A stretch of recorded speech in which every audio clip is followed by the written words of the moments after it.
Okay, it looks like we have pretty good focus. And I got here early this morning.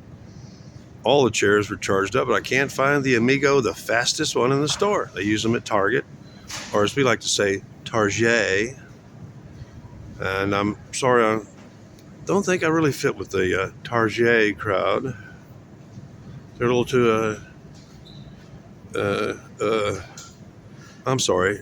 Target was, caught a lot of flack for selling like little boys' swimwear that were what we call tuck friendly. Had little flaps of cloth inside of it so you could tuck away your genitalia so that you know what I'm saying? Okay. Now, Hanukkah's only, gosh, like, what is it now? Hanukkah's only like 8 days away at most, 7 or something. So I want to just kind of give you a brief. There's me brawly, oi, and there's me lolly. Except I like the chewy lollies. You know what I'm saying? I'm sorry, that's not appropriate. Uh, First, because I do love it if it's the right formulation. Uh, None of this stuff is technically marked kosher, but it's about as close as you're going to get, and it doesn't. Here's Lewis Kemp's crab lights. You can also get them in the stick form, but this is the only brand I recommend because number one, it's made from potato starch, and it's actually made from fish that have scales and fins that's biblical, that's kosher. But some of that flavoring makes it non-kosher. Because where did they get that crab flavor? From prawning up a bunch of crab, shells that were cast off during processing. So it can't be kosher, but it's as close as you can get.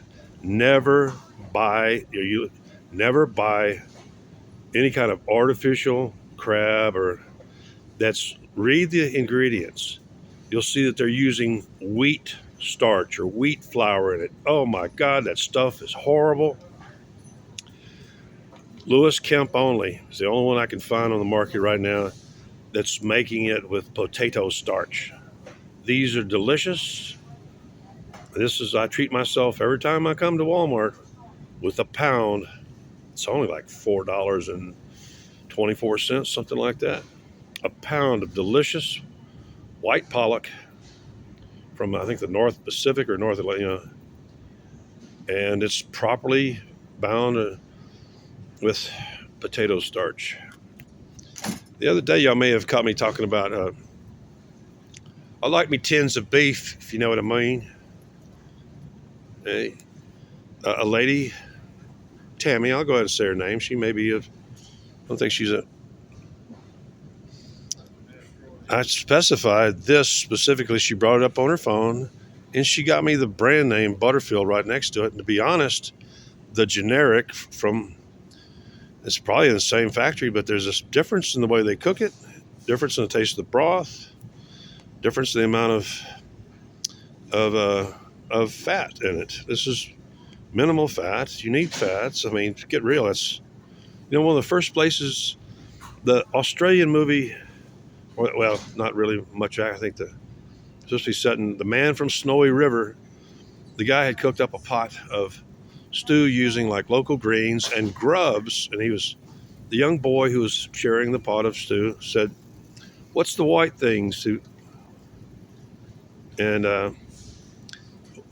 was it Bill Holden said, "Son, sometimes man needs a little fat." They were nice fatty grubs in there. That's actually, I think, where the term grub steak comes from. It's from using a stick or a stake to dig grubs out of the rotting wood or the wood of trees. Rotting wood usually, because it needs to be on the ground for you can really grub steak. But this stuff is really tasty, and then it's got a bachelor lid, and on the reverse it, I fold the top into a disposable spoon, sip a little broth. It's in beef broth, and I find them delicious. I think they're counting the broth in the account. It's probably about 9 ounces of meat and about 3 ounces of broth in there, and it's very little fat accumulation on the top. Not that I'm against fat. There's nothing wrong with animal fat. It's way better than vegetable. Well, some few exceptions to that. And here's me lollies. Yeah, it's all sort of things. Yes, I could. I don't really do the other one. I'm going to probably buy it because it's actually a mix of gummy bears and gummy worms.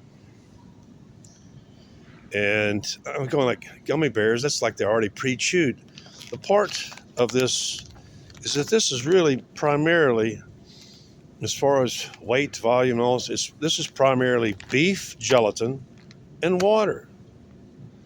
They may list, the sugar and stuff. The sugar there's a little bit of palm oil, which is nasty, toxic shit, but it doesn't in this at the rate that I consume it. And then they use some carnauba wax. God, they're using car wax on this. I'm going, no, carnauba is like a vegetable wax to help keep them separate. And there's so little on it, they'll actually, under pressure, will gum up together because there's no sugar coating on them to keep them separate and stuff. But I love these things because they're sweet, but not too sweet. And I get to exercise my temporal and my jaw muscles by chewing on these things. You got to have texture in your food. It's, just sipping, soup with nothing in it all is, no, I still have my teeth, most of them. And I like to exercise them. And this is really right now, if everything in here, they've got chocolate down there, but I know chocolate's,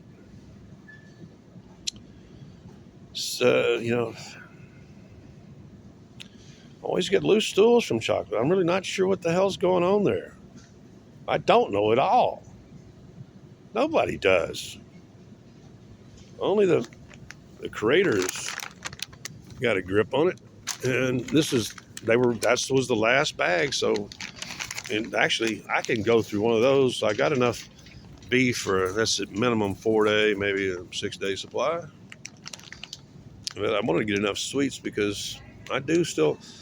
Let me tell you something right now to my regular viewers that I've watched a lot of people die, including my father.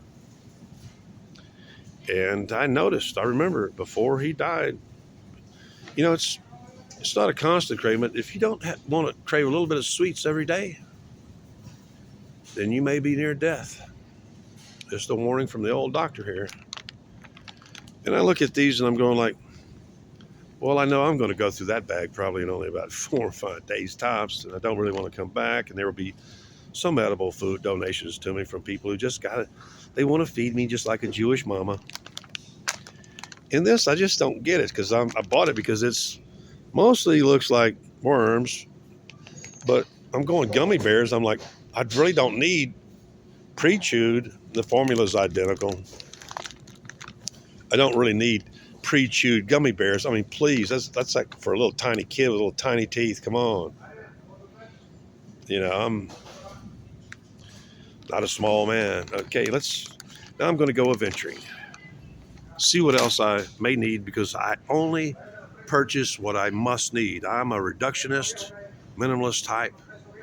I have to watch every pound. This is actually going to put my duffel bag on the back of my wheelchair. This is going to bring it to the maximum limit right there of 35 pounds. Actually, I've got about a 3-pound bag of stuff from the Rotarians that may or may not make it into my ditch bag. So that's it for this episode, and I'll have to wait to upload it.